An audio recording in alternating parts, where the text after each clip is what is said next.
Welcome to episode 23 of Conscious Conversation. You're here with myself, Craig Seaton. And Chet Carson. And today we're going to be talking to you about... something random. I don't know. It's just going to spring up somehow. So we haven't gone with a topic. To be fair, the last couple of episodes we haven't gone with the topic, have we? Or was it just the last one? It was just the last one because we talked about meditation, and before that it was death. And we wanted to get the Gita in, didn't we? We wanted to get into Gita. But we can start off with that actually, because there are a lot of stuff we can go into in regards to the Gita. But also you were saying just before the podcast that you wanted to talk about the mind and how the mind sets barriers in place. So yeah, we can tie that in with the Gita and all of the knowledge that we know from our practice and the stuff that we read and we listen to. So where should we start off? Let's go with your mind, man. You asked me the question, how's the meditations going? How's the practices going? Yeah, it's been good. I've tried to turn it up a notch recently based off still doing the social media dropout, which I cut about 300 followers. The people I was following, I dropped it down by about another 300. Right, so you've unfollowed us. Yeah. Just seeing what brought benefit to my life and what didn't, and am I following things of the same ilk that somebody's just doing to do it, or is it something that somebody's passionate about? So I was distinguishing between things like that, again completely my own perspective, because who knows, but finding the links to that about what I enjoy and what's it bringing to my life. And so it brought some good conversations and messages on my Instagram about people asking how it's going, and I've had good points of reflection from others about it. But more so for myself, like cluttering out the free mind space. As I said, I'm reading the Gita before bed now, a few pages a night or whatever feels good. Yeah, what chapter are you on? I'm still in the introduction, man. About page 24 I'm at. That introduction is long. It is. You got the preface at the start. And got the preface, setting the scene, and then the introduction. But I'm just enjoying it. And it, when I get books, because I have a tendency to slip into that accumulation and knowledge seeking, which derails me over time.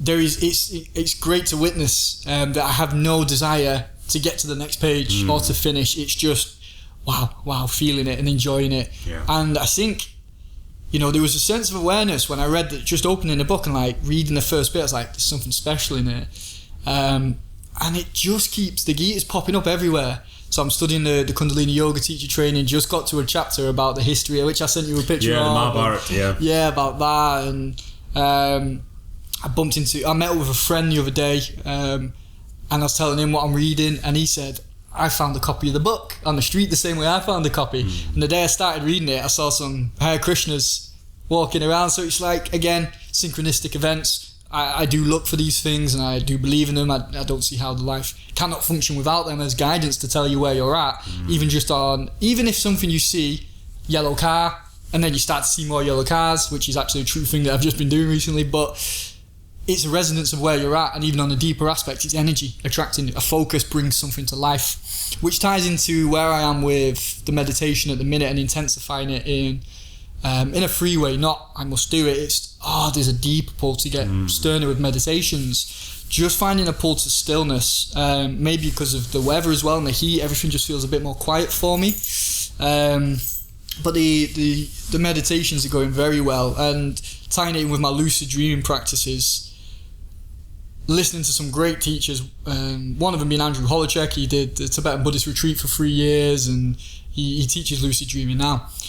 And his words, they just resonate so well. And seeing that the conscious state in dreaming is no different from this state. They're just, how aware are we? So anything we're seeing on the dream when we're unaware that it's actually our mental headspace that we're seeing in the dream, it's the same thing in the waking state. What we're looking at or how we're seeing things or perceiving it is the mind space. And he describes it so well in saying that ego is creating form from nothingness, essentially. So nothingness there, the void, the space of mind. Then the ego or identification is creating shapes in that mind. So the way I was trying to describe it to a friend was, you've got building blocks, like every thought becomes a block. That space is all empty, but when we have a thought or we attach some form of identification, we put a block on that free space. And then another one goes on there, and then we create more blocks, and before we know it, we thought these blocks are real. We forget that we imagined them there to be there. We created a shape from them, and now we have to walk around the blocks or climb up them, and all that is thought based that we've created on a free space. Does it make sense so far? Sound clear? Yeah. So it's removing the blocks and tying the dream space, using that analogy that anything in the dream it's you, it's mind. Using that to bring it more into the real world and see the same thing. If you want freedom through your beliefs or your traumas or your pains or your aggressions with the world or anything like that, is remembering that it's all free space. We're just identifying and creating shapes and thinking those shapes are real then. And just because we're so invested with feeling and thought that no, that is real and that's how it is, to a degree, well, it is real because you've made it real, but it doesn't have to be real. And something that the Gita is really saying is as well, like, you know, your perception of your reality, or Arjuna on the battlefield, like having to fight his grandfather and his cousins, and Lord Krishna, the incarnation of God there, is saying, don't be attached to the physical part of it. You're here and you have to do this, because if you don't do this, even worse things will happen. So don't be attached to what you think is how it should be done. Do your job, do your role. And I guess confusion comes in our everyday world, is we don't know what our role and our job is, so we're giving that energy away. We're giving it to consumerism, we're giving it to fear of the government, we're giving it to anger or to protest or to whatever it is, without finding what our genuinely heartfelt role is. You know, God or the heart-based energy is always there. We just have to calm down. What do you love doing? You know, what makes you happy? And you can do that making other people happy, but it's finding that. Which is great when you've got that clear space, when you're not differentiating, say, dream consciousness to waking state consciousness, or this shape is there on that shape. Let it all go and just live in it all. But by doing that, people may be afraid that they will lose purpose, or in reality they'll lose their false purpose, which is their identification, which is the image that we want people to see, or we want the security of knowing. So I'm really integrating that practice at the minute. Interesting. So there are a couple of things that you talked about there, and I want to try and connect all of them together. Starting first of all with the lucid dreaming. Now, the lucid dreaming state is something that we mentioned in the death podcast. It's very similar to experiencing death. The sort of the sleep state is the experience of death. It's the thing that separates you from what you think is you awake and what you think is you dead. So that is the bridge between the two sides. When you have the ability to lucid dream, which not many people can do intentionally, it's a practice, isn't it? That's what you've been focusing on. When you have that ability, it means that when the process of death comes, or when it happens, if you can stay conscious through that process, which is what you're doing when you're lucid dreaming, you're practicing that whilst you're lucid dreaming, it means you are awake and you're conscious of the process when you actually die. So it's not just a process of switching off. So it's not just switching off the lights and you're in eternal darkness. It means that you are going through whatever the process is. And our job is to try and stay conscious. So we want our spiritual practice to be a form of groundedness. So then when you do pass on, you're conscious through that passing period. So there's that part of it. And then it's what you said about the blocks. That's quite interesting. It's quite similar to language. So when you look at a language that you don't understand, when you look at it and you try and read it, you can't read it because you don't have any reference to what the characters look like. Whereas if you see something, I don't know, if you look at all the stuff that's in this room, you see the television, it says Samsung, you immediately read it without even realizing that you're reading it. So it's going back to that period of time where you can't read the language anymore. So it's switching off the ability to immediately make sense of what you're seeing. You know, so to get into that mentality, there are a couple of things we have to do. Number one, we experience it all the time when you're trying to learn a new language, or you come across a new language, because you just see it as just lines in your shapes, face. right? Exactly, yeah, shapes. Exactly. And then once you've learned what those shapes mean, you've assigned a meaning. So we have to get away from the mentality of assigning meaning to everything, because everything exists without us having to assign a meaning towards it. And when we do assign a meaning, that meaning is very limited. So even the process of gravity, as much as we think we know everything about gravity, we know very little.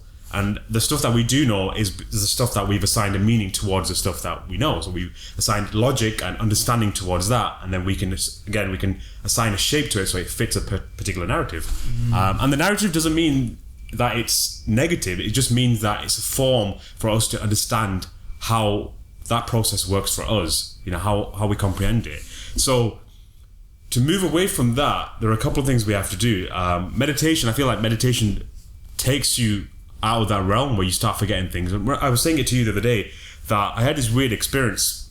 It's been happening for the last couple of months where one of the symptoms of whatever I've been going through is a lack of being able to retain a particular memory. So I've been forgetting people's names. You know, people that I know and I talk to, I've been forgetting their names, which has been really unusual. And it just culminated in one of the calisthenics classes I taught last week.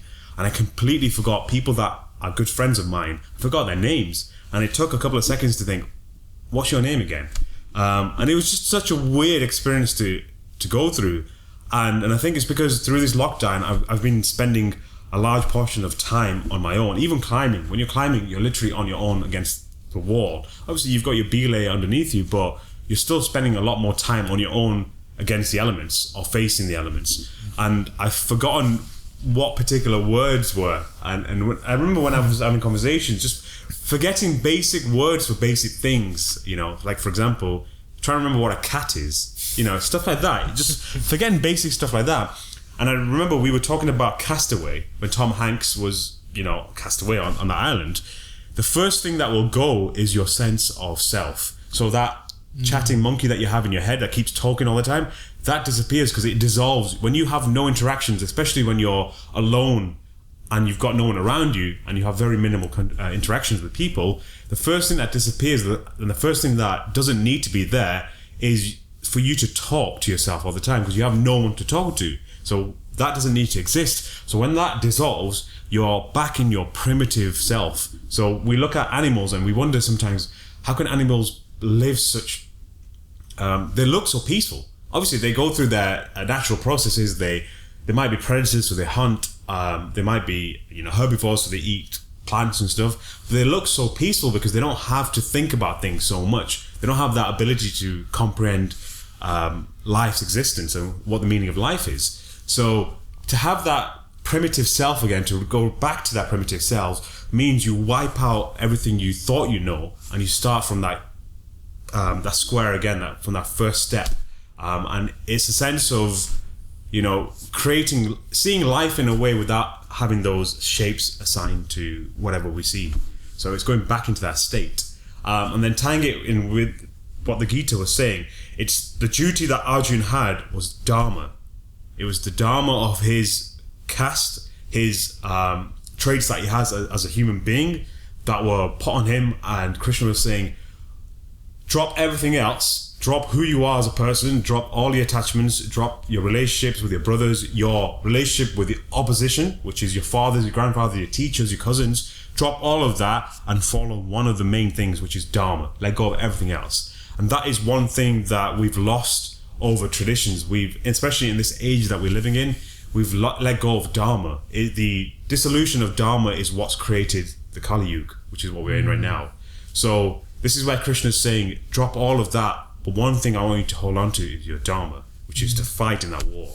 So this is what the whole Gita is all about, is convincing Arjun that he's not the body, he's not the mind, and the one thing that needs to be practiced is spirituality, which leads to the practice of your Dharma. There's no karma when you follow your Dharma. Yeah, exactly. Yeah. Would you explain what Dharma is? It's very difficult to put it into like one word. I think there are multiple definitions. There's eternal duty. There is the law of the land as well. So in India, especially in that age, in the last age, the law of the land, there was particular roles assigned to you and the laws assigned to you as an individual. So if you belong to a warrior caste, your laws would be different to someone that belonged to a Brahmin. So one of the laws for Brahmins were they weren't allowed to eat meat. So they had to be vegetarian. They weren't allowed to be in contact with things that was animals. So like clothing that had animal products on them. So leather, they weren't allowed to be in contact with leather. And they weren't allowed to eat onion and garlic as well. So we're kind of like a branch. So my sector of Hinduism is a branch from that. Even though we're not Brahmins, we're merchants, we still follow that tradition. So yeah, I would say Dharma is mainly... You can also say it's your vocation as well. What your vocation is, what you were assigned to do. There's, like you said just previously, if you calm the mind and you let everything become silent, then you can really listen to the inner voice to tell you what your vocation is. When you do something and you realize, I don't like doing this, then you know straight away that's not your vocation. Even though you might be good at it, so you might be a lawyer and you might be great at doing it, but if you feel as though it doesn't bring a sense of satisfaction. It doesn't mean happiness, but a sense of satisfaction, and you're doing something to serve people, and it's bringing you that satisfaction and joy, then you're doing it for the right reason. If it's not bringing you that, then you're not doing it for the right reason, which means you need to find your vocation, what your calling is. And this is why depression becomes a big problem when you follow a path which is not yours. So again, it says in the Gita, in the later chapters, that Krishna says to Arjuna, it's better to be terrible at your vocation or your duty or your dharma than it is for if you were good at someone else's duty or someone else's dharma. So it's better for you to suffer your own duty than to be amazing at someone else's duty. What do you think the realizing factors are if you're doing the thing you like but it isn't the right thing for you? Because it'd be very easy, I imagine it'd be very easy to ignore that. And we just look at the state of society getting a mass amount of mental health issues or anxieties, depression, worries. Is that because nobody's doing their dharma? Are we all following the majority of the wrong thing, but enjoying the work or the money or what we get from it, or that allows us to do our pastimes? Yeah. How does one discover that they're not doing the right thing? It's difficult, and I was reading. It's funny you mentioned this, and I was listening. I think I was listening to a reading last night. I think it might be Sadhguru again. Always is Sadhguru, and he was talking about when you have a culture that. Oh, so it's the series I sent to you.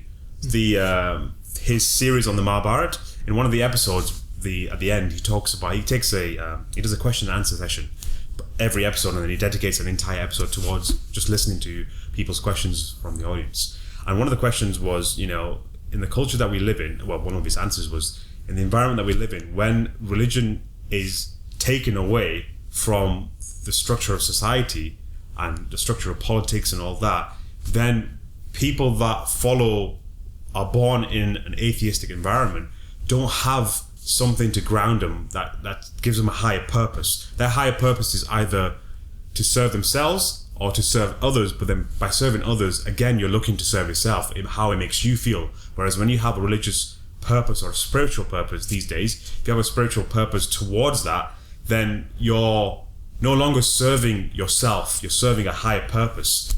And I think that's one of the reasons, but then also we can say that that's happened because religion has abused the system. They've had their own political agenda. They've created a society where it serves the establishment, nothing else. So you can understand why people rebelled against that and said, look, we don't want religion at all. So religion and spirituality work hand in hand. But spirituality mainly is grounded in the Eastern approach, which is finding oneself, figuring out who you really are, and understanding that we're all one. That's the roots of spirituality. But going back to what you were saying, how does one find their path? So what you said previously before you asked that question was quite interesting. What happens if you're doing something that brings you joy, but it doesn't feel like it's the right path for you?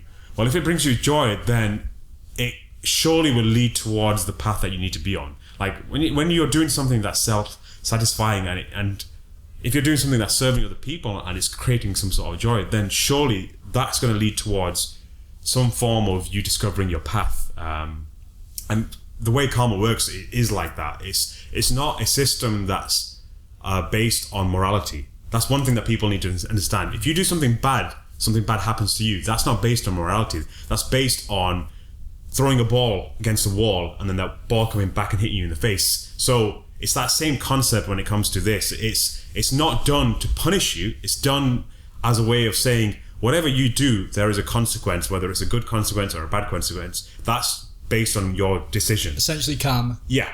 And I think people need to understand that it's not to do with morality. Karma it's not a person deciding that you should be dished this punishment for doing this and that.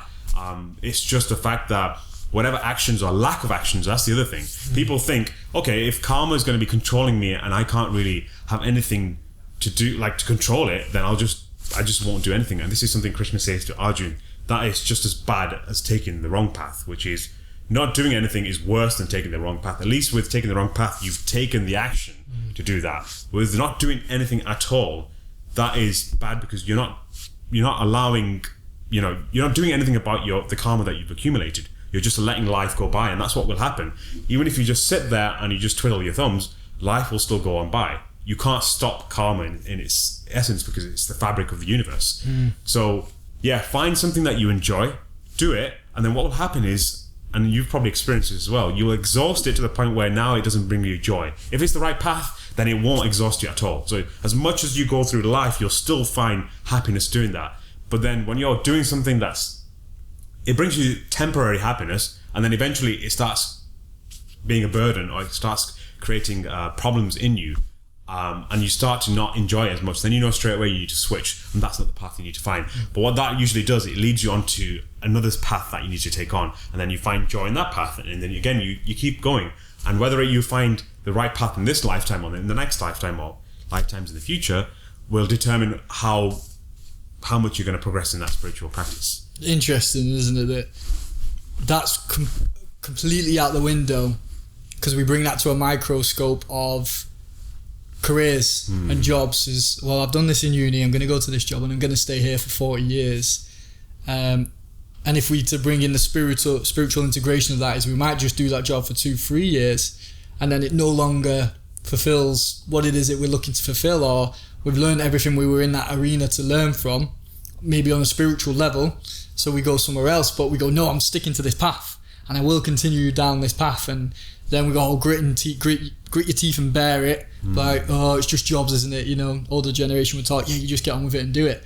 And we can take that approach with our life development and just stay in that one thing because we're afraid to give up that relationship, we're afraid to give up that job, we're afraid to travel to that new place and discover that, or embrace a new relationship with something else, because we think we might be on that right path and it's meant to be tough and we're meant to push through.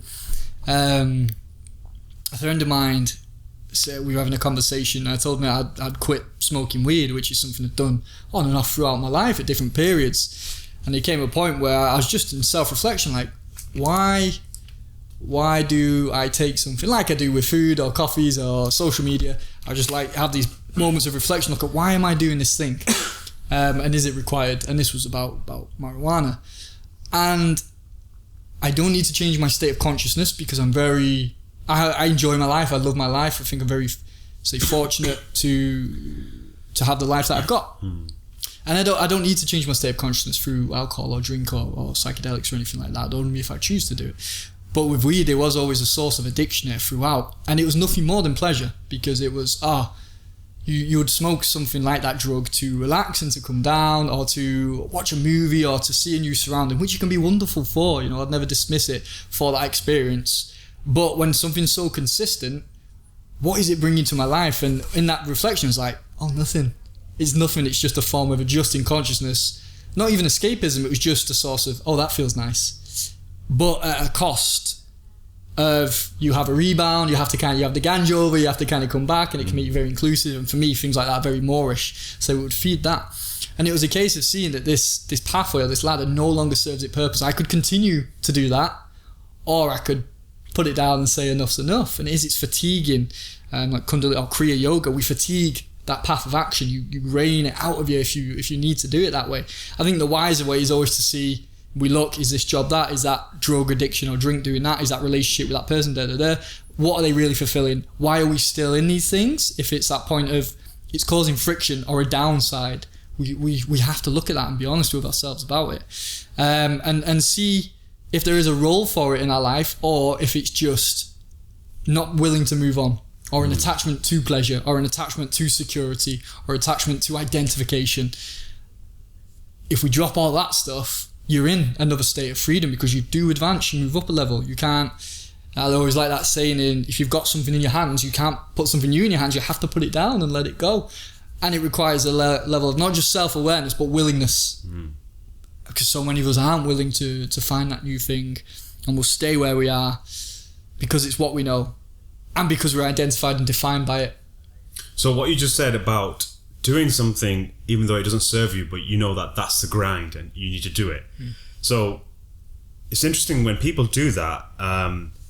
The way to do that, if you're having to do a job or a particular thing or vocation that you don't enjoy, the right way to approach it, if you're going to do it the right spiritual way, is to have no attachment towards it. If you have no attachment towards it, a dead-end job is not going to affect you. But it's when you have the bitterness behind it. Oh, it's a dead-end job. I don't enjoy it. I don't like the company I'm with. I don't like the people that I'm surrounding myself with. But I'm going to grit my teeth and get along, go carry on doing it, and just go through the process of just sticking with the same job. If that is happening and you're creating animosity or resentment inside of you, then that's definitely not good for you. If you're doing it, and like you said to me the other day, the story about the person selling the fruit, and Sadhguru was like, whoa, you're enlightened. So he was doing it because it brings him joy, but he hasn't got an attachment towards that job, because obviously it's a very simple job selling fruit, but he doesn't have an attachment towards it, which means he can see the joy out of it. When you are attached to the job, whether it's positive or negative, then you've got an issue there, because now that job is defining you as a person, regardless of whether it's defining you in a positive way or a negative way, including the company you're surrounding yourself with. So sometimes the job might not be satisfying, but the people that you are with, you've created a relationship with, are causing you to stay attached to that job. And again, we're in that same bubble again. We are defining ourselves based on the relationships that are in that environment. So it's not even the job anymore, it's the relationships that are in that environment. So if you're doing it out of pure sort of detachment from the job and just doing it as a duty, which is action, which is karma, it's the action of doing something, you're doing it purely because of it's a way of you getting food on the table, and even though it's not bringing you any joy, but you're doing it out of detachment, then that's a great path to have. That's higher than someone who has to switch paths all the time until they find something that's joyful.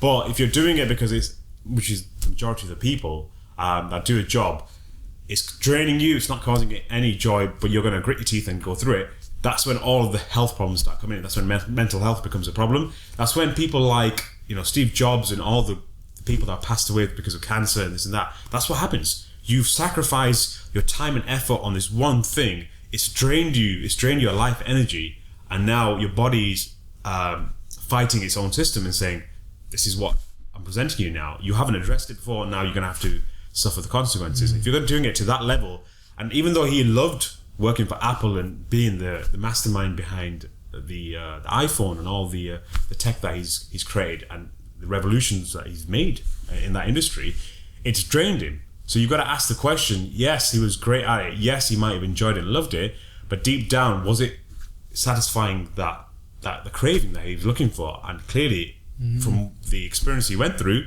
it killed him. So your body has a way of telling you, and the signs are early, because they say that the body is the only thing that's present inside of you.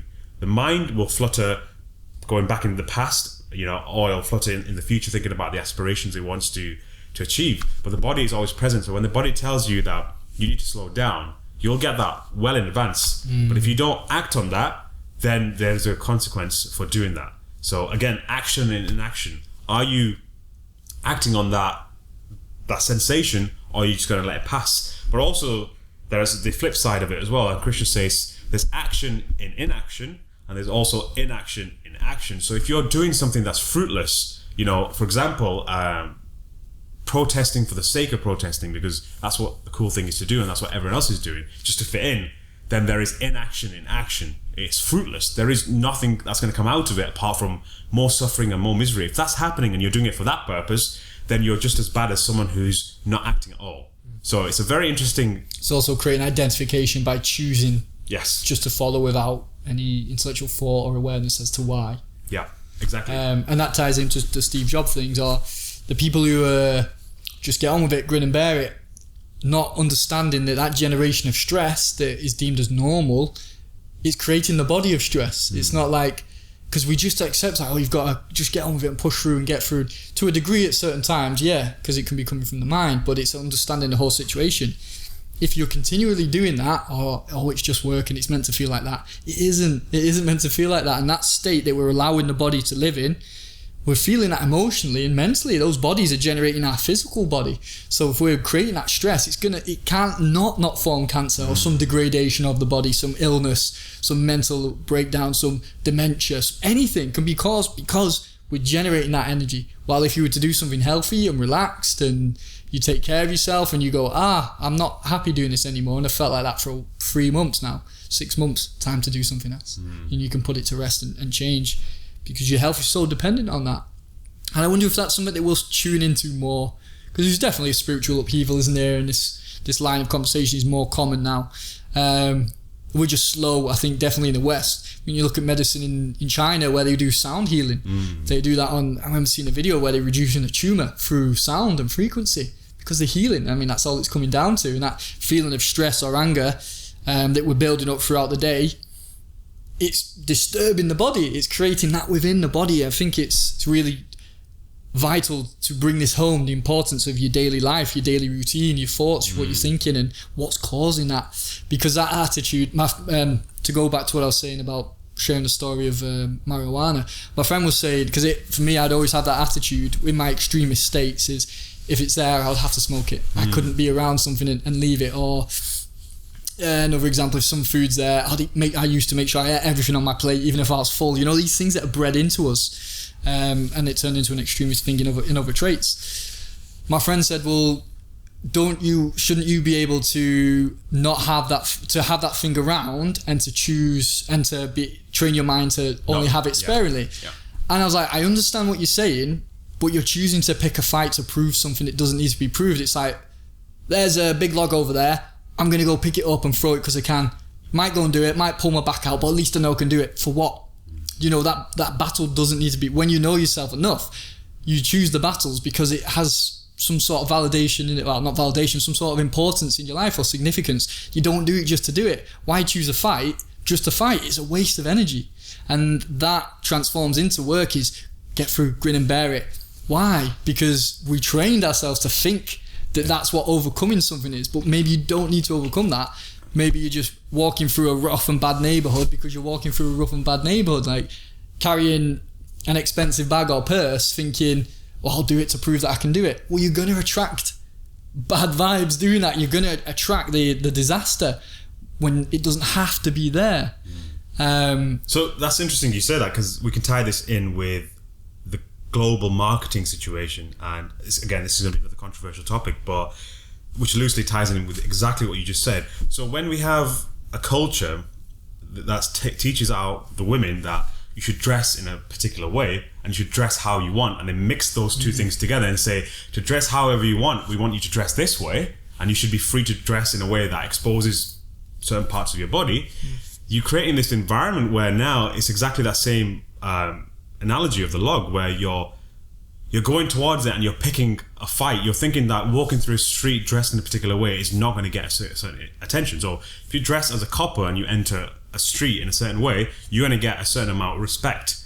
Yeah? People will be like, oh, I need to be careful in case this guy sees me doing this. But if you dress in a way that's degrading and you walk in the street, you're going to attract that attention. So, and then people say, well, I can dress however I want because it's my body. Yes, but understand that there's certain reactions you're going to get if you dress a particular way. So it's again taking the responsibility to say and addressing it in that form before it manifests into other issues. So tying that in with the mental health situation, we only have to talk about mental health because we're not addressed it early on. Before it's even developed into a mental health problem, we haven't addressed it at that level. That if we address it at that level and say, if you don't do these daily sadhans and this practice, it's going to manifest into this. If you address it at that level, so then you don't even have the roots don't grow.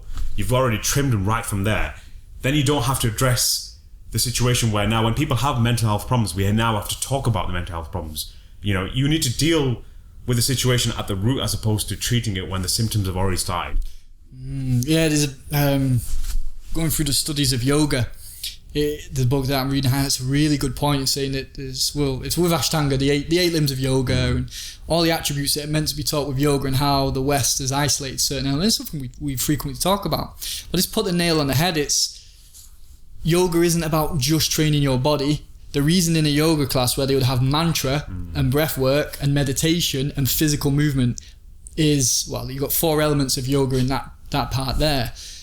Because you're training all those aspects. So you're training the body to be controlled and to work with your discipline and to have a healthy body. You're also training the mind with meditation. And the mantra is creating the sound and vibration, and breath, the prana. You can be working with the ether elements and, well, again, whole functionality of everything, because that connects all of them.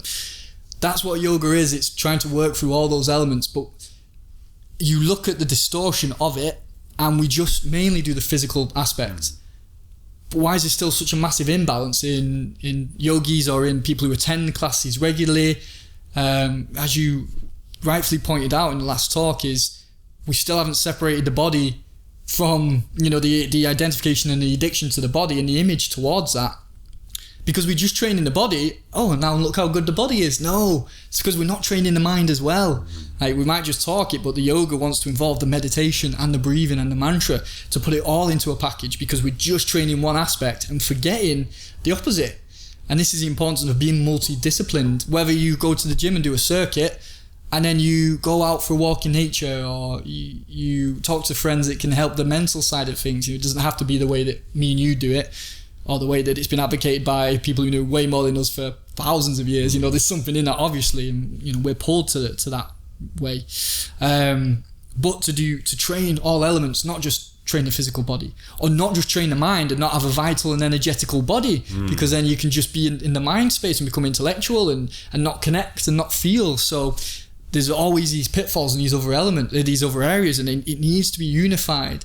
And this is the issue when we just go, right, here's your yoga class and go to that, but without the understanding or the talking about the mental aspect of it, or not doing a bit of breath work or mantra, or maybe not just depending on the teacher for that. Comes with self-knowledge and awareness. It's a tricky one, I suppose, for people to find.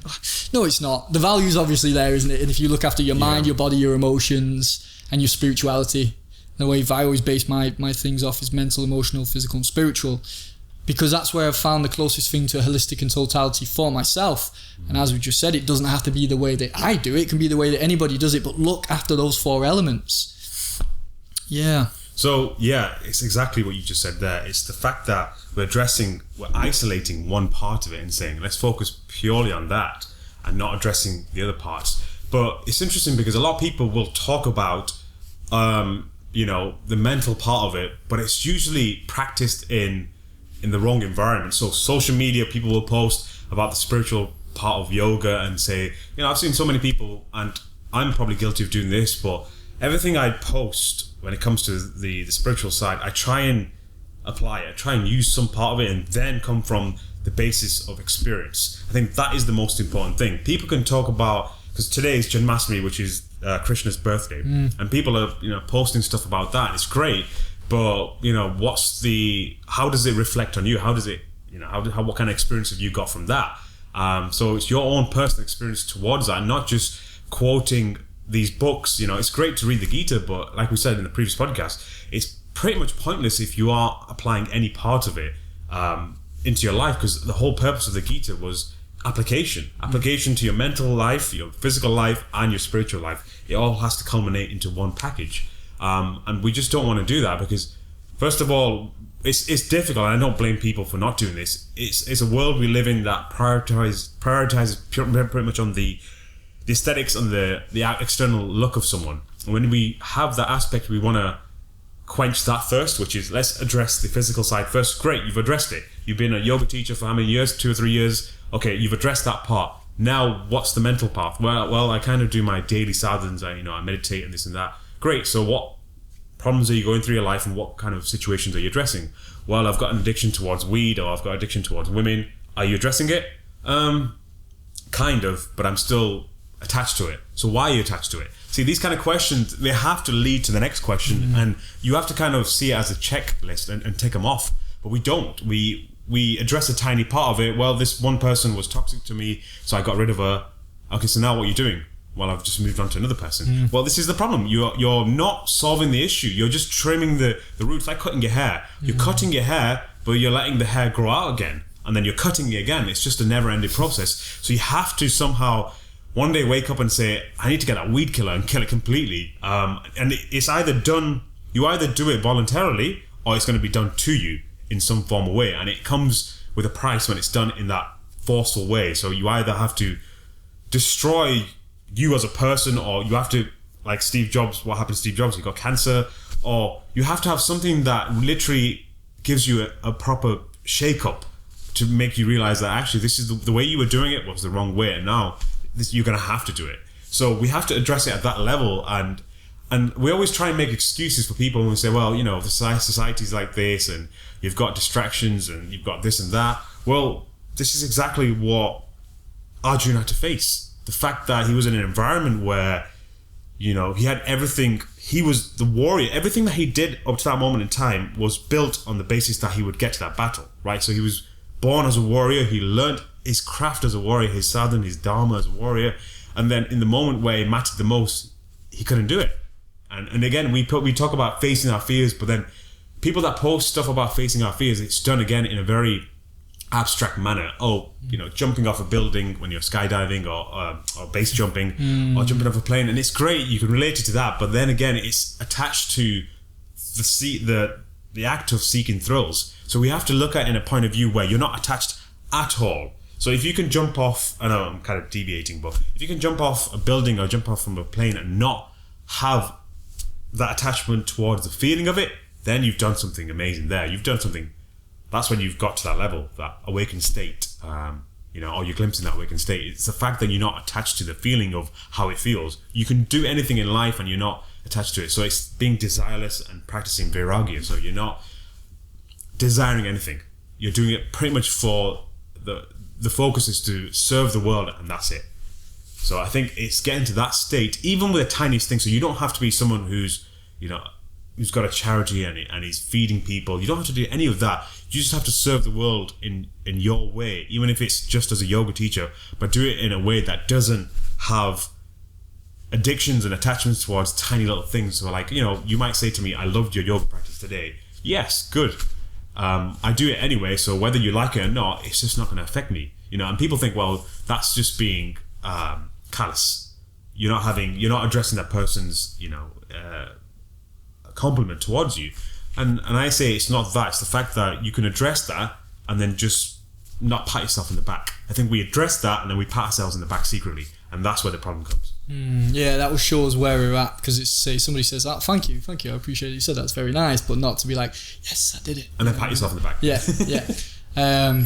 Which is a tricky one to understand, and I think that's very dependent on your self-worthiness and how much confidence you have in those realms. I know when I was starting out doing certain classes or speaking or teaching online, things like that, and people say, oh, you did really good, be like, oh, it would relieve a bit of my anxiety or stress towards it, because that's part of, I think, the natural process to realise that that's there. But it's when you got to a certain point, you can't be dependent on that, because the reasons you've got into it in the first place should be because there's something in it that you love, that you want to share and share out, not for the accolades and not for, right, I'm going to be the best at this, and, you know, that drive that's coming from somewhere to be renowned. Or it's definitely misguided then, and it might seem, I think people can use that as fuel, as like, no, but it's positive because that's pushing me to do more, and it's not, because that's building up the wrong part of you.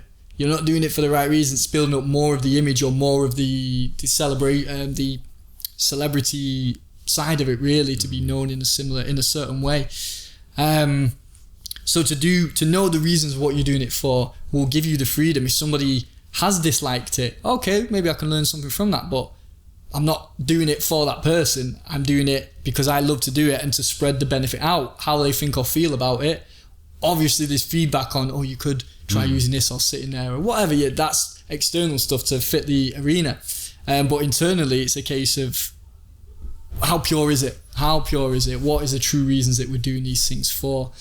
I think it'd be interesting to say, you were saying then to not have desire. It'd be good to go into why that's said to not have desire and the pitfalls of it. Yeah, so before we go into that, I think you summarised it there perfectly, especially at the start, when you said that in the early stages of, let's go back into the example of the yoga teacher, it's great, pat yourself on the back as much as you want because you're doing something that's helping other people out. There's nothing wrong with that. But then it has to get to a point where now, if you keep continuously patting yourself in the back and saying, I'm doing this really well, and people will say, you know, that's the kind of culture we live in. We have to keep patting ourselves in the back or we get mental health problems. And I think that is the pitfall. So that ties in with not desiring. When you have a lack of desire, it doesn't mean that you don't care about things. I think we get into that pitfall when you say desirelessness, or in India, if you say vairagya, which is no colour, which is why it translates directly to, it means that you participate in the world, you laugh and you joke. Because you look at Sadhguru, he has an amazing character. He laughs and he jokes about everything and doesn't take himself too seriously. And there's something that he said that really did resonate with me. And I'm like, I do the same thing. And he says, it's so much easier in this world to get people to like you, but it's harder to get people to hate you or dislike you. So, and you think about that, we're always striving so that people like us and say, wow, you're an amazing person and this and that. But then it's a harder process for people to get yourself and it's almost degrading your character and saying that I'm going to put my character on the line, so then now people won't like me. So he always likes to say things sometimes. He doesn't mean it in a hurtful manner, but he likes to kind of poke holes here just to see how you react, just to see whether you will now fall for that pitfall, which is now thinking, oh, that guy's a knob, he's an old man, he's wise, he's supposed to act like this, but he said this, so I don't like him. So he goes, that is a greater reaction to have. And I always do that. My friends will tell you that I always kind of prod holes when I shouldn't be, just to see how people react and just to see how they react towards me and think, oh, you know what, Chet, he was nice last week and now I think he's a knob. And see how many people stay consistent and know they don't fall for that trap. And it's quite nice because it comes from a place what you just said about being self-assured, understanding who you are, how you feel about things, and knowing that when people say that, oh, this person, like the newspaper, when the newspaper says something bad about someone, you know straight away, I'm not that person, regardless of what they think, and they're allowed to have their opinions. That's one thing we have to realize in this world where we have safe spaces and stuff. There isn't a thing called a safe space in the wild. You go out there, you might think sitting on top of a tree so that the tiger doesn't chase you and climbs up and kills you. You'll think that, oh, I'm safe up here, but then you realize there's snakes in the tree that might kill you as well. So there isn't a thing called a safe space. You have to address that aspect and realize that whatever you do, you have to act in a way that is safe for you, and you have to be on your feet all the time. So once you address that there isn't a thing called a safe space, then you live in an environment where you understand that whatever other people do, you now have to make sure that it doesn't affect you. So the only safe space you have is here and here. Whatever's inside of you is your safe space. Everything else is out there to either hurt you or to elevate you. So you have to get to that position where now you no longer desire that aspect where people hurt you and it hurts you in the inside and it affects you, or you no longer desire when people elevate you and say good things about you and praise you, and that doesn't affect you as well. So that is true desirelessness, where you no longer have that strive or the desire. And that also means, to a certain degree, you might have to cut ties with certain things in your life. So your addictions again, what substances you're taking to make yourself feel a certain way, just even the basic stuff. Forget the high level addictions like weed and smoking and drinking. The basic stuff, what kind of foods are you consuming? Are you consuming foods that are tasty? That again is a desire.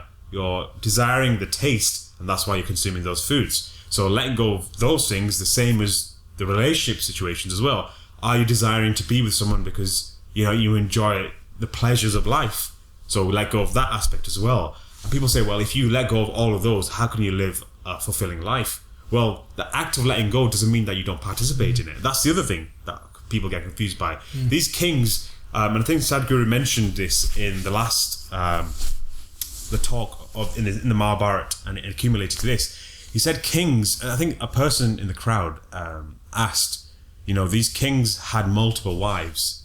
So, how is that not draining for the emotion of the king? And what Sadhguru said was really good. He said, the only emotion he has is towards his wife, which is the queen. The rest of the relationships he has kids with all these other women. He has no emotional attachment to those people apart from the offspring. Why? Because when it comes to being a king, you are the most insecure person in the kingdom. At any point, someone could stab you in the back. So you are always on edge. So that analogy of being in the wild and thinking that you going into a safe space or climbing a tree is going to save you from a tiger. You've got snakes that are going to bite you. You've got the insects that are going to eat you. So at all the angles, you're going to be attacked. So you have to get into this self-assured position to know that, tomorrow I might not live, or 2 seconds from right now, someone might kill me or someone might betray you. So what kings would do is they would procreate with other women. So then when it came to the line of duty, so when you go into battle, when Arjuna went into the battle of Kurukshetra, he had his sons and he had his brothers' sons that came forward and said, I will fight for you. Why? Because your blood runs in my blood as well. Your blood runs in my body, so I have to fight for you. That's why they had offspring with other women. There was never an emotional connection towards that. So you can say they had a certain amount of detachment or desirelessness for that person. And you might say, well, that's not, relationship should not be based on a lack of desire, because then what kind of relationship is that? Well, you're understanding that from what you've been taught in this age or this time or this society, in a different age when kings and what's it called? Not anarchy. What's the other one? Monarchy. When monarchy is a big thing, in that age, you need to be in that situation. You need to make sure that you've got people that are going to fight for you, and who are going to fight for you? People that have your own blood. So I tied a few things in there, but hopefully you get the gist of that. It's interesting. I was thinking of religion when you were saying that the kings would have multiple wives, and maybe towards Islamic religion and others, I'm sure, but they have multiple wives. And the skewedness of that and where the originality of it can come from. It wasn't about man's dominance over woman and they can have as many partners as once. It was to fuel things like that, and just the level of distortion where we're at now with how we treat religion or see things.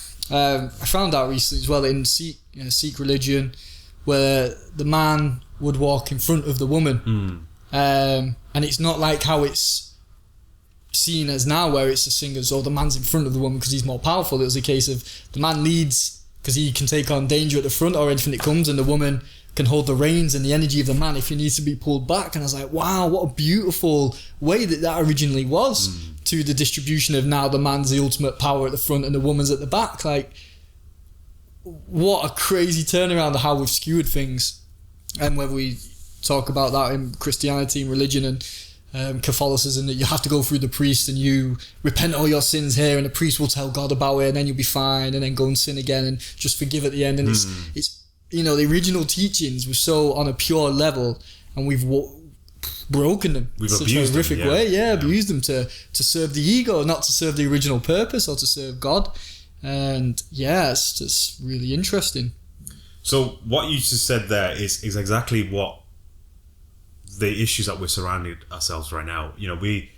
Two people can walk into a room and they can watch a situation unfolding in front of them and have completely different outcomes or understanding of what is going on in that room. So it's taking that aspect out. If you take the aspect of having those two people with two different opinions, you have a person that walks in, something's happening, and you fully understand the situation for what it is and not based on what your anecdotes are, your opinions are about certain things, then you start to really see it for the purest sense. It's like when I was studying animals, when we see infanticide, which is when the male kills the offspring of the previous male and then mates with that female, when you see that, a lot of people immediately, especially when you go on safaris and stuff, you'll see, someone will just shout out, that male is raping that female who belongs to that other male. But it's the act of rape doesn't exist in the animal world. So how can you put something that's based on human ideologies and traits and put it onto an animal? So it's that aspect. We do that with everything we see in life. And there's always a negative aspect of that. Whenever you do that to something, you create a separation between what you are and what that creature is. And what is that one thing that ties you together? Well, it's the life force. If you strip everything away, it's the life force or spirit or Atman, whatever you want to call it. That's something you share in common. So when you see an ant or a spider, should we say, that's crossing the room and it scares you or you want to kill it, that's an aspect of you want to kill. It's the fact that you can't address the idea that that thing has something that you have as well, which is allowing it to be living and breathing.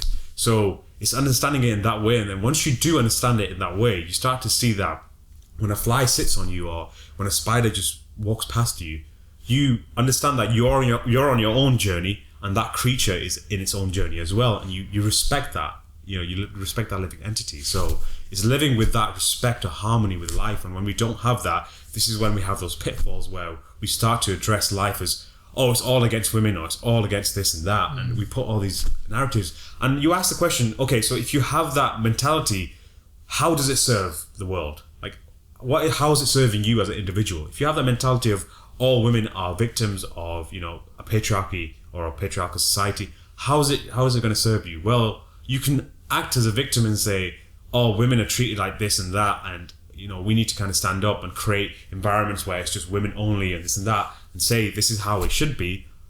And then at the end of the day, that's never served anyone as well. To now isolate women, or to get women to say, well, we need to adopt the characteristics of men, and now we need to act like men in the world, that doesn't serve the world as well, because then you just create a population where now you have single mothers all over the place, you have fathers that don't care about their offspring, there's no responsibility there. Or you have the other side, which is a society where we don't have that nurturing mother or the care that you need in a house, which comes naturally from a mother, and then you get the father that's going out there who doesn't have any connection towards his kids, because he's trying to put food on the plate for the family, but then the mother's not doing her duty, which is to create the family itself. The man does the foraging, the mother looks after the family. We don't have that natural balance anymore. So it's once we lose those basic establishments of life, that's what life has given us. You look at the animal kingdom, they all have that. The male goes out mainly, catches the food, brings it back to the nest. You see it in birds, you see it in reptiles, you see it in, right across the whole animal kingdom. But we don't seem to want that as human beings. We say that's below us. And now we're dealing with the consequences of not having that system in play. As much as we want to say, oh, that's religion putting it upon us, no, it isn't. It's done in life, it's done in nature. So to take that aspect away, or to, even worse, dilute it and say, we want to do it in our own way, and we'll have societies where we'll have, we'll bring your kids up for you as teachers. That's what happens. A teacher acts as a parent, and a large portion of the time in the modern society, teachers are the ones that bring up your kids. So whatever mentalities or whatever pitfalls your kids have, is because of the pitfalls that are created from the teaching environment. So there's that aspect as well, giving our kids away for other people to raise them. How do you want your kids to be raised? Well, if you want them to be raised a certain way, raise them yourself. Don't let them be raised by other people, or raise them by people that you trust that have very similar values that you have. So this is what the ashrams used to be in India, where you would send your kids off to a boarding school or an ashram and he would get taught by a master. Is because you're sending them to a place where you believe that this is the kind of upbringing he needs to bring a discipline and some sort of process that transitions him from a child to an adult. So yeah, it's having that aspect and addressing it as that aspect, and not putting any of your own political sort of ideologies on that. Yeah, that is the creating those shapes on that landscape again. What you're saying about the spider or the insects, and not separating them and seeing the differences that our mind has grown to see, rather than see the connection with it, which fundamentally across anything is life, is consciousness, to degrees of consciousness. Well, something is conscious, something is alive, and ultimately I think that's how you eradicate so much separation and difference. And I like in I can't remember what film it was in, but it was about slavery, black slavery, and how they were uprising against whites and fighting back and killing them. And there was a black woman in it, and she was saying, this will not change anything because you're just repeating the pattern. It's because they would unfortunately had it against them, which is outrageous and disgusting. But to try and change it around and do it the other way, it just becomes the same thing. And that's when the victim tries to become the aggressor then, because learning from that pattern is, I don't want to be that again, so I have to go that way. Yes. Rather than, say, a Martin Luther King's approach and, becoming known as an equal, not through violence, not through killing, but to show the uneducated and show the ignorance of the whites who were putting people in slavery and their elitist views, not to do the same thing they did, because that's what it becomes. It's not, they did that to me, so I'm going to do it back. We're just repeating a pattern. The admiration and the respect and the brilliance of the human who can do that is incredible. And not to even it out, it's great to bring in that male and female discussion, which was the hot topic at a point about women in the workplace, and Jordan Peterson did some great talks on that. And I think he got across with a minor amount of his talks to the host or most people.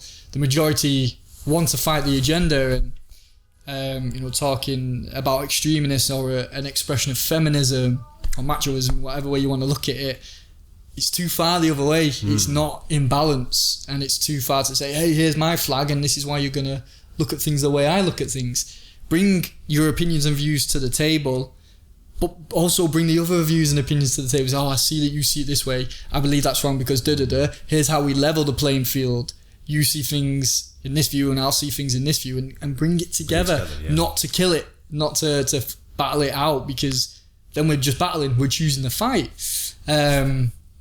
So yeah, it's to have that level of humbleness within yourself to be able to do that, which is something that isn't bred in society. It really isn't taught for us to view life in that way. What's the main connection we all have? You're alive, I'm alive, you're oppressing. Here's why you shouldn't be doing that. Not beating it into them. Yeah, so tying that in with everything that we talked about, when it comes to fighting, people will say, well, you were just talking about a book, the Bhagavad Gita, which was spoken or chanted in a just before the cusp of a war. So how can you talk about fighting a battle with peace if you're talking about fighting a battle with more war? Well, Krishna says the only time in the Bhagavad Gita, he says the only time that you should participate in a war, or you have to get to that stage, is if it's an opposition towards your dharma. So the law of the land, or someone's threatening your ability to practice whatever you want to practice. So your ability to practice your spiritual practice, which is dharmic in the sense that it's peace-loving and peace-giving. If it threatens that, then, and you've exhausted all of the other options. So what people that don't understand about the Gita, if you don't read the Mahabharata or you don't understand the context of it, then you miss out a large portion of the setting up before the Gita starts. It's the fact that the Pandavas, the 5 Pandavas, the brothers, when they approached their cousins, after they were exiled, it started off from a game of dice. Yeah. So the king Yudhishthir, he was very weak when it came to gambling. He loved the idea of gambling. So these characters were all flawed, and his flaw was the fact that he just couldn't pass on the option of gambling or playing a game of dice. So the opposition, the main cousin, Duryodhan, he saw that and exploited that situation and said, let's play a game of dice. But we can't just play a game of dice which involves nothing on the line. We need some sort of excitement. So then he got Yudhishthir to gamble certain things away. So first of all, he gambled his kingdom away. He lost that, gambled his brothers away, one by one. And then eventually, finally came down to gambling his wife away. And then once he gambled his wife away, he had nothing. And then what Duryodhan said is, well, now you don't have anything. I'm the rightful king. I'll give you back your entire kingdom, everything else, this and that.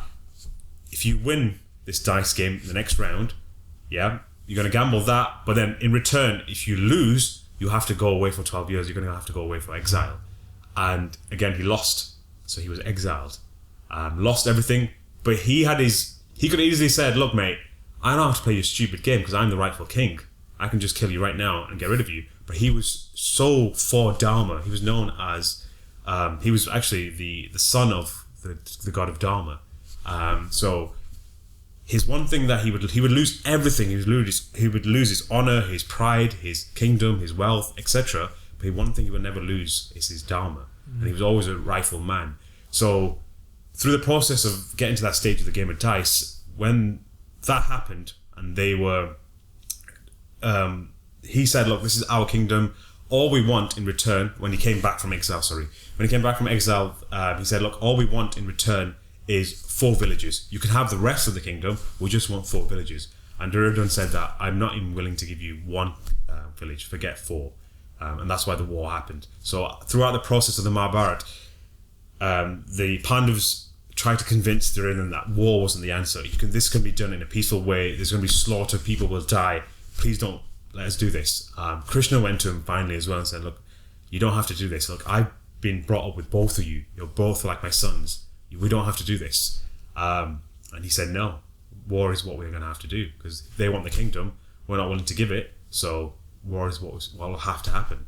So it's understanding that you have to exhaust every other option before you finally come to war and violence. And it's understanding that process. So war and violence, if you just think that is the cue, when someone says like what's happening in the world with all of the the countries with their own nuclear weapons, you know, it's saying that, okay, if you don't listen to our policy, we're going to blow you up. If that is your first option, you're a terrible leader, because you're willing to sacrifice all of the lives of your people and all the lives of the people that are going to get affected on the opposition side that don't want to participate in it. You're affecting all these lives just because of your own insecurities or your own squabbles or your own lack of control of your emotions. So it's understanding that. Exhaust all the other options. This is what Martin Luther King was all about. He was like, the first option is peace and understanding that whatever's happened in the past, it doesn't mean that we forget what's happened. The fact that we're saying we're going to draw a line and say let's start off fresh is saying that we're not forgetting it. We're addressing that you've done this, but we're willing to forgive you. Yeah, forgiveness is not forgetting what's happened in the past. True forgiveness is understanding that whatever happens in the past has happened. And what we're going to do now is draw a line and say, let's move on from this. You know, so it's doing that. And the first line is to think about peace and do it in the most peaceful way. If it eventually means that you can't do it in a peaceful way and it has to come to war, then it has to come to war. And it's stepping up and understanding that when it comes to war, it's no longer, oh, Craig, you're on the other side of the field, but, you know, I see you as my brother. I don't want to kill you. But if you're on the other side of the field, I no longer see you as a human being. I see you as the uniform that you represent, which is the other side. It's going into that mentality as well. So you should be able to shut it off. And this is what Krishna is saying to Arjuna in the Gita. He goes, once you're in that battlefield and the battle starts, those teachers, those cousins, your friends and family, etc., are no longer those people anymore. They represent a unity. They don't represent themselves as individuals anymore. They're now favoring that side, which means that you have to now kill them. If at any point you hesitate, they will take off your head. So it's having that understanding that know where you stand in the situation as an individual, but also know where you stand as the collective. By hurting that tiny little spider that we talked about, you hurt the whole of society and life in itself as well. So yeah, we went into a full 180, so 360s of rotation there. Incredibly deep, man. Such a great it is, story. but at the same time, it doesn't have to be deep. Some people practice their spiritual practice without having to get so deep into it. They read, the Gita says this, so they do it. They have a fuller understanding, a purer understanding without having to delve into the deepness of it. Whereas you and I like to understand why we're doing what we're doing. And that's fine. So if that works for you, then yeah, try and understand it. But by trying to understand it, it's going to take you on a completely different path to finally get into that destination. So it's just doing whatever that works for you and how it works for you. But it's always, for us, it's always about experiencing. For other people, it might not be about experiencing certain situations. It might just be like, okay, this has happened and it's said in this way, and I'm just going to follow this path. Great, whatever serves you. Yeah, brilliant, man. I think that's a great place to wrap up. It was a strong ending. Thank you for your knowledge and sharing on that. It's great to hear you, the depth that you understand it. Really brilliant. And it's the thing I'm going to find difficult now is trying to find a topic or a subheading for what we just summarized. So I have to kind of sit down and listen to the podcast and then figure out what the title will be. So this one's going to be an interesting one because we talked about so many different topics. How would you summarize it then? Conscious convo, brother. That was our marketing ploy there. Right, guys, so this was episode number 23. And as always, it's going to be on YouTube, Instagram, Spotify. I didn't realize that it's also on iTunes. So doing it through Anchor, they put it on other platforms. It's on iTunes and it's on so many different other platforms. So you don't have to just listen to us on Spotify if you don't like Spotify's service. You can just listen to us on iTunes if you prefer. But yeah, perfect, man. Boom. Right, we'll see you in the next one.